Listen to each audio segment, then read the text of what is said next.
Bonjour tout le monde. Donc cet après-midi, j'avais envie de vous parler des fameux insectes. Donc on le voit, là, il fait beau dehors, il commence à sortir. Donc c'est le fun de pouvoir profiter de l'extérieur sans être mangé par les maringouins. Donc, tout d'abord, doTERRA a vraiment fait des belles études, nous a concocté un beau petit mélange. Donc vous le savez, le doTERRA nous fait plein de mélanges super performants, mais qu'on peut aussi faire nos propres mélanges là, avec des huiles simples. Donc, le mélange de doTERRA, qui est le mélange, de mélange extérieur qu'on appelle, c'est le fameux TerraShield. Donc, il sent super bon, il sent frais, rien à voir avec les anti-moustiques commerciales et chimiques. Donc, c'est vraiment un parfum très, très, très léger, très floral, mais en même temps, un petit côté gâteau. Donc, super efficace. Puis en plus, il aide à protéger des rayons UV. Donc, pourquoi pas un insectifuge qui peut aider un petit peu. Donc, on l'a sous format d'huile et on l'a aussi en vaporisateur. Donc, déjà dilué, prêt à l'emploi. Donc, un petit coup dans les mains, on se frotte avec. C'est super efficace. Je l'ai utilisé moi au camping et je m'en passerai plus. Ensuite, dans les autres huiles qu'on peut utiliser comme insectifuge, bon, on connaît très bien l'efficacité de l'eucalyptus citronné. Donc, ne pas confondre avec l'eucalyptus qu'on va utiliser plus souvent pour les rhumes, les grippes, mais vraiment l'eucalyptus citronné.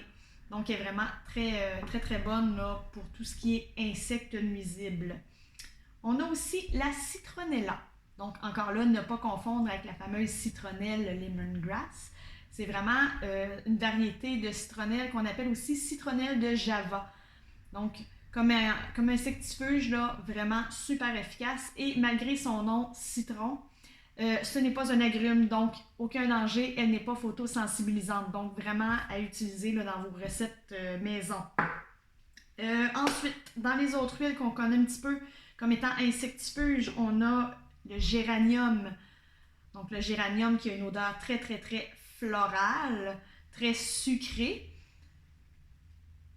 Ouais, vraiment, il faut aimer l'odeur, mais mis en petite dose avec d'autres huiles, elle est vraiment super efficace. Ensuite, on a la fameuse lavande et l'amande poivrée. Donc, ces deux huiles-là, il faut vraiment les avoir à la maison. On les utilise vraiment partout. Je vous en ai parlé pour mon mélange allergie et là maintenant pour le mélange insectifuge. La lavande est un insectifuge naturel, donc pourquoi pas? Okay? C'est pas juste bon pour les poux et les brûlures et la détente, c'est bon pour plein de choses. Donc ces deux huiles-là, ça va être dans notre trousse là, insectifuge. D'autres huiles qu'on entend un petit peu moins parler, mais qui peuvent être très, très, très efficaces contre les insectes, on a le fameux bois de cèdre. Donc, même si on le connaît pour ses propriétés apaisantes, aider à calmer les crises de colère, le bois de cèdre peut s'avérer vraiment, vraiment efficace là, dans un insectifuge maison. Et on a une autre huile ici qu'on entend un petit peu moins parler, c'est l'arbor vitae, le thuya. Donc, c'est vraiment une huile qui sent très, très, très boisée, sans le cèdre. Donc, ça peut être super intéressant là, de mélanger différentes odeurs pour aller chercher vraiment les propriétés insectifuges que l'on veut. Ensuite, comment on fait ça, un insectifuge? Parce que c'est beau dire, OK, j'ai quelques huiles de ceux-là à la maison, comment je fais? Bien, c'est vraiment simple. Il se vend là, des petites bouteilles Vapo 30 ml, 30 ml, c'est ça, je m'excuse, 30 ml, le même format dans le fond que les Vapo doTERRA. Donc, on peut acheter des bouteilles vides chez doTERRA, sinon ils en vendent là, dans plusieurs magasins d'aliments naturels ou les magasins là, où on peut se procurer du matériel DIY. Donc, c'est vraiment simple. On va mettre environ 30 gouttes d'huile essentielle au choix dans notre bouteille. On ajoute à ça une cuillère à thé de glycérine et on remplit le reste de la bouteille avec de l'eau bouillie qu'on a fait tiédir avant de la mettre à l'intérieur.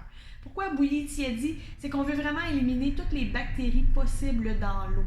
Donc, vous pourriez le faire avec de l'eau distillée, mais à défaut d'en avoir sous la main à la maison, de l'eau bouillie tiédie fait très très bien l'affaire. Donc, on mélange ça, puis c'est prêt à l'emploi. Donc, vraiment, là, il faudrait que tout le monde à la maison en ait un sous la main. OK? C'est vraiment super efficace, très économique. Puis vous voyez, il y a quand même beaucoup d'huile qu'on peut utiliser. Donc là, vraiment, les mélanges, ça sera à vous de voir. Le géranium, par contre, va être à éviter chez les enfants de moins de 6 ans. Donc peut-être que si vous faites un insectifuge pour votre très jeune enfant, on va éviter de mettre du géranium.